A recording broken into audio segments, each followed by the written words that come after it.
The big reveal last night in the ongoing quest to get Donald Trump charged with crimes came from the Washington Post, which is very much connected to the Department of Justice, basically getting leaked info constantly, which is a violation of all of these investigatory protocols that this would go on, and sometimes actually a crime itself. But the Washington Post regularly getting info from inside of Department of Justice investigations. And the latest version of We've Got Trump is there's a report. Now, the audio is not out there, and I believe in the report, it also said that the reporters hadn't heard the audio themselves. They had been told that the audio existed.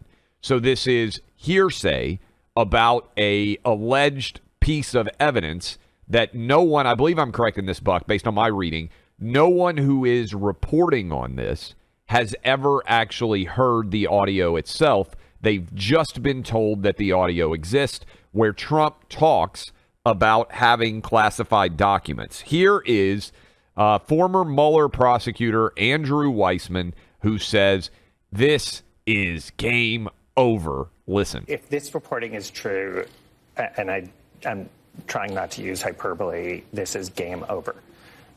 There's no way that he will not be charged. One, it's a tape recording.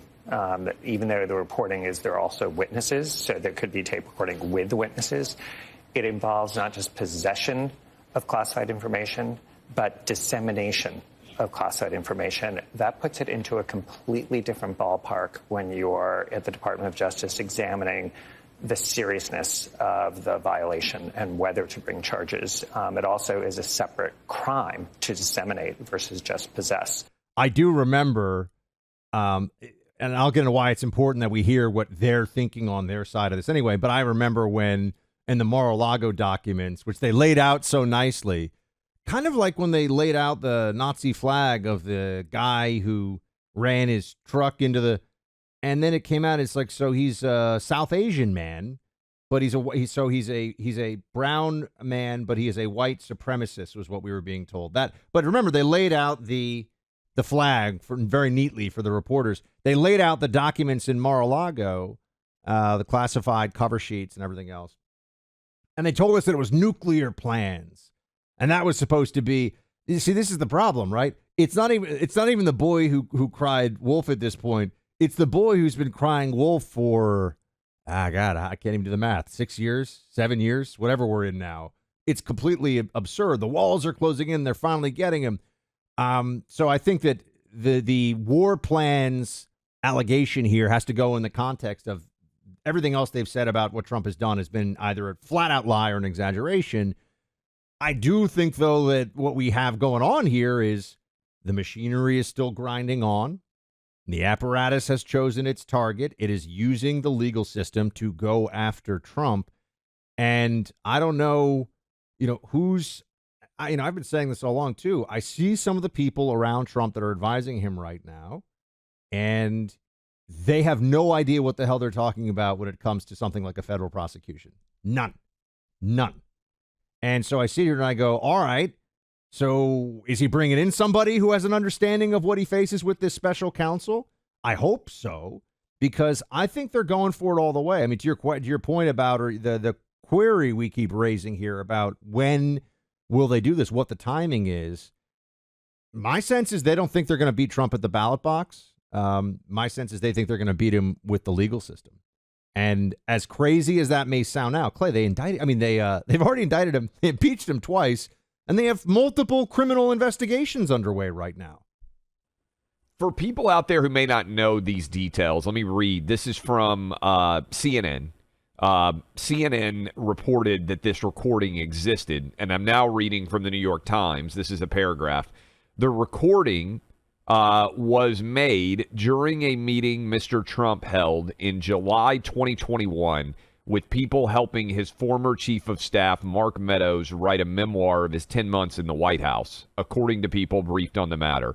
The meeting was held at Trump's Bedminster, New Jersey club, where he spends summers. It's where we did an hour with Trump during the Live Golf event last year.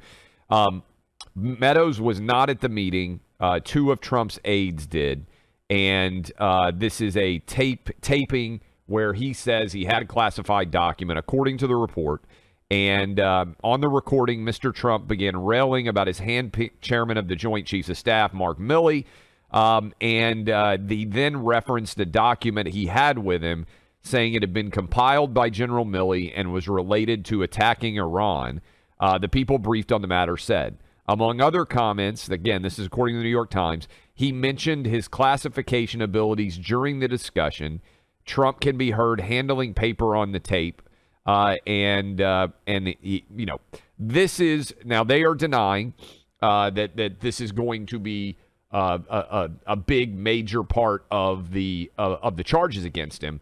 But I would be stunned. Would you be stunned if the Department of Justice comes back as part of their independent counsel and says Trump has done nothing wrong, there's nothing criminal here that we can charge him with? Was it fair to? I would be stunned beyond belief if that happened, Buck. Would you be stunned beyond belief if that was what the independent counsel report said? Yeah, here's the difference. For anybody who is thinking to themselves, well, the last special counsel didn't work, it's because you had a Republican president and a Republican appointed attorney general who, as I mentioned at the time, was Bill Barr. That's why it didn't work. Jeff Sessions recused himself. I remember this. I talked to Jeff about this when he was still the attorney general. And then I walked over and talked to Trump in the White House, and he said, I don't have an attorney general, which was, I don't think that went over very well with Jeff. He didn't last very long in the role after that. But the point being, now there's no stopgap. And they know that. The other side is ruthless. They know that. So I see this unfolding, and you have here, I'm just trying to get ahead of this and figure out what the game plan here is. It's not about, oh my gosh, is Trump, I don't think Trump was showing some document and it's so horrible or whatever. I'm just saying they're coming at him with everything. They're coming at him with the kitchen sink piled atop the kitchen sink. And here is a former Trump White House. Now, so whenever you say former Trump somebody, is this now somebody who, is completely opposed to Trump in every capacity? I don't know. I haven't seen what this guy Ty Cobb generally says, and that is a baseball player. That was a Hall of Fame baseball player. Your sports knowledge continues to improve. Thank you, sir. Former Trump White House lawyer Ty Cobb here saying Biden DOJ prosecutors have got Trump in a tough spot. Play 22. It further enhances the obstruction case because it eviscerates the two defenses that Trump has put forward. The first being that merely by taking documents, he declassifies them, or that he has the authority, if he's playing with the ducks in the hot tub, to declassify them in his own mind. Those are out the door now because he's admitted that he understood there were restraints on what he could do. I think they have their foot on his neck. So this is why, to me, Buck, the biggest question out there is what's the timing on this? Not necessarily the charges, because I think they're going to bring charges, Buck, if I were guessing, in June or July. That means this month or next month. And if they do that, how quickly could they have a trial? Because the federal government is going to try to put Donald Trump in jail. And we know that the New York City case is in March. So I would hope that the Trump legal team would be able to forestall any sort of charges in this case till after November's election next year, in terms of the case going in front of a jury and the case being prosecuted in a criminal context.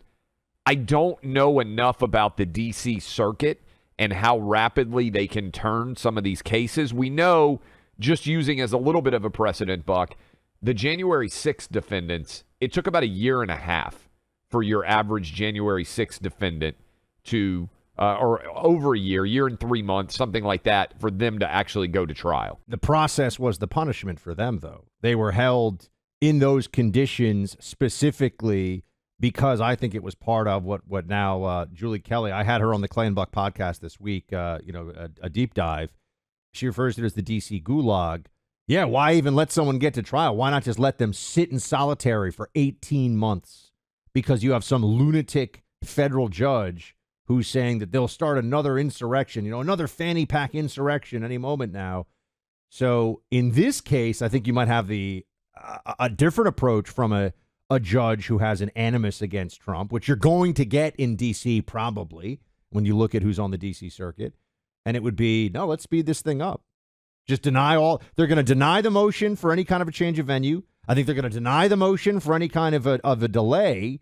And so I think they could come at them with this pretty fast. If there's any like federal prosecutor or former DOJ folks or someone out there and you want to weigh in on this one, by all means, we'd love to. I'm also going to we should reach out to team. Let's get Andy McCarthy on to talk about, because we keep saying, what's the timeline like? He'll know what the timeline would He'll know the timeline for New York, but I don't know how much of an expert he is on how quickly. I don't think there's very many people out there, Buck, who would be really. He would be way better than us, but I don't know how many people out there are so plugged in that they can tell you what the turnaround looks like on a D.C. circuit charge. And why this is significant is because they may try to jump in front of that trial that's taking place in March, the New York City bogus charge trial. They might try to bring the federal charges beforehand, which would mean they might try to do it right in the middle of the primary, and they might try to put Donald Trump in jail before November,